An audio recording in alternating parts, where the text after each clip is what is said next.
2.5 million years ago, a hominin sat down next to a carcass and started eating raw meat with its hands and teeth. No knife, no pan, no salt, no fire anywhere nearby. That's not a dramatic opening. That's just Tuesday for most of human prehistory. The discovery and controlled use of fire is one of the most consequential events in human evolutionary history, but it happened relatively recently. Evidence for consistent, controlled fire use by human ancestors dates to roughly 400,000 years ago, with some disputed sites pushing that back further. Modern humans as a species are around 300,000 years old. Our genus Homo goes back roughly 2.5 million years. That means for the overwhelming majority of the time, something recognizable as a human ancestor walked the earth. Fire wasn't part of the diet at all. So what were they actually eating? The honest answer is, a lot of things modern humans would find deeply unpleasant, and some things that would surprise you by how similar they are to what people eat today. Start with meat, because meat is where most of the assumptions pile up. Early hominins were not the apex hunters that popular imagination tends to picture. For much of the early period, the evidence suggests opportunistic scavenging was at least as important as active hunting, sometimes more so. A group of early Homo arriving at a carcass after a lion had finished its meal, cracking open bones that the lion's teeth couldn't handle and extracting the marrow inside, was getting access to one of the most calorie-dense, nutrient-rich food sources available in that environment. Bone marrow is high in fat and protein, requires no cooking to digest, and the bones themselves could be cracked with stone tools that appear in the archaeological record well before any reliable evidence of fire.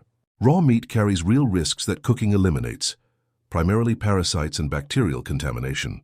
But the picture is more complicated than raw meat equals dangerous. Freshly killed meat, or meat from a recently dead animal in a cool environment, is considerably safer than the mental image most people bring to this question. Early hominins almost certainly developed some behavioral strategies for managing these risks without fire. Consuming meat quickly after the animal died, avoiding organs more likely to harbor parasites, selecting certain body parts over others. These are behaviors observable in other primates and carnivores today, and there's no reason to think early humans were less capable of learning similar patterns. Plants did enormous work in the pre-fire diet, and this is the part most people underestimate. Tubers specifically deserve more attention than they usually get. Underground storage organs, what we'd recognize as roots, tubers, and corms, are available year-round in many African environments, survive drought better than above-ground plant foods, and are calorie-dense in ways that most fruits and leaves aren't. The problem with raw tubers is that many of them are hard, fibrous, and contain compounds that make digestion difficult. They're not poisonous. They're just inefficient to eat raw, but efficient enough to matter. Anthropologist Richard Wrangham, who developed what's now called the cooking hypothesis, argues that cooking, specifically the cooking of tubers, was the critical dietary shift that drove a significant expansion of the human brain. His argument is that cooking increases the caloric return from food dramatically because heat breaks down cell walls and denatures proteins in ways that make nutrients more accessible to digestion. Fruits were a significant part of the diet, as they are for virtually all primates, though the fruits available to early hominins in African savannas were very different from the large, sweet cultivated fruits people eat today. Wild fruits are smaller, often more bitter, frequently seasonal, and require significant time and movement to find in useful quantities. They provided sugars, vitamins, and water content, but probably weren't the caloric backbone of the diet. Insects and larvae appear in the diet of virtually every modern hunter-gatherer society studied, and there's no reason to think early hominins were different. Termites, beetle larvae, caterpillars, and similar sources are high in protein and fat, require no cooking, and are available in predictable locations.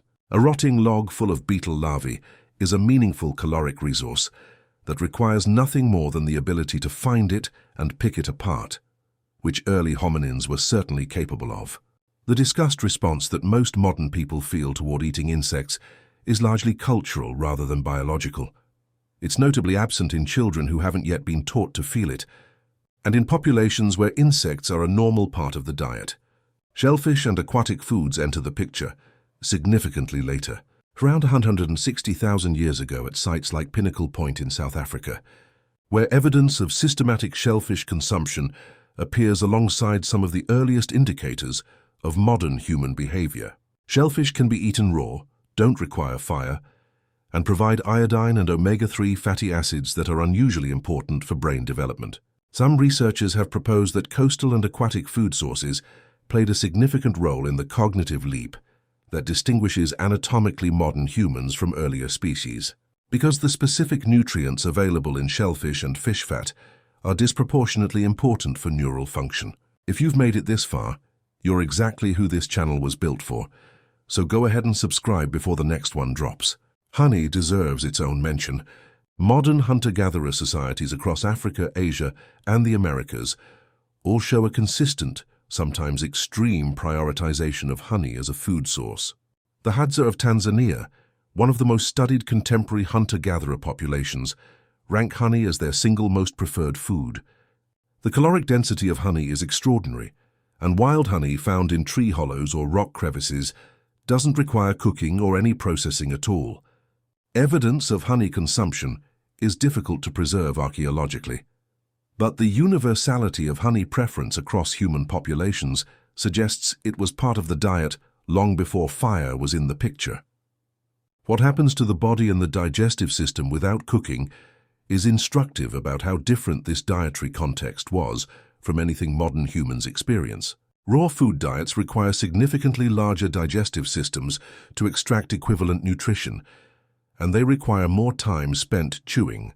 The reduction in human gut size relative to other great apes, and the reduction in jaw size and tooth size visible in the fossil record over the past 2 million years, appears to track with the increasing efficiency of food processing, first through stone tools that effectively pre-chewed meat by slicing and pounding it, and later through cooking that pre-digested food before it ever reached the mouth. The body was being reshaped by what it was eating, and what it was eating was being reshaped by what the body could handle in a feedback loop that continued across millions of years. Fire, when it finally became a reliable part of the dietary toolkit, didn't just change what humans could eat. It changed when they could eat, how social eating became, and how much time was freed up by having food that required less digestive processing. The campfire as a gathering point for storytelling, social bonding, and group decision-making, which came up in the video about how ancient humans actually found love, wasn't separable from the campfire as a food processing technology. The social revolution and the dietary revolution were the same event. Before that, eating was harder, more time-consuming, riskier, and more dependent on intimate knowledge of the local environment than almost anything modern humans ever have to do. And yet for millions of years it was enough. Not comfortable, not efficient by modern standards, but enough to keep the lineage going through every drought, every migration, every failed hunt, all the way to the species that eventually learned to cook. So next time you eat something raw, a piece of fruit, a handful of nuts, a salad, you're briefly overlapping with a dietary practice that sustained human ancestors for far longer than cooking ever has. Tell me in the comments what you think you could actually eat raw if you had to. And if this made you think differently about what a meal really is, send it to someone who complains about cooking.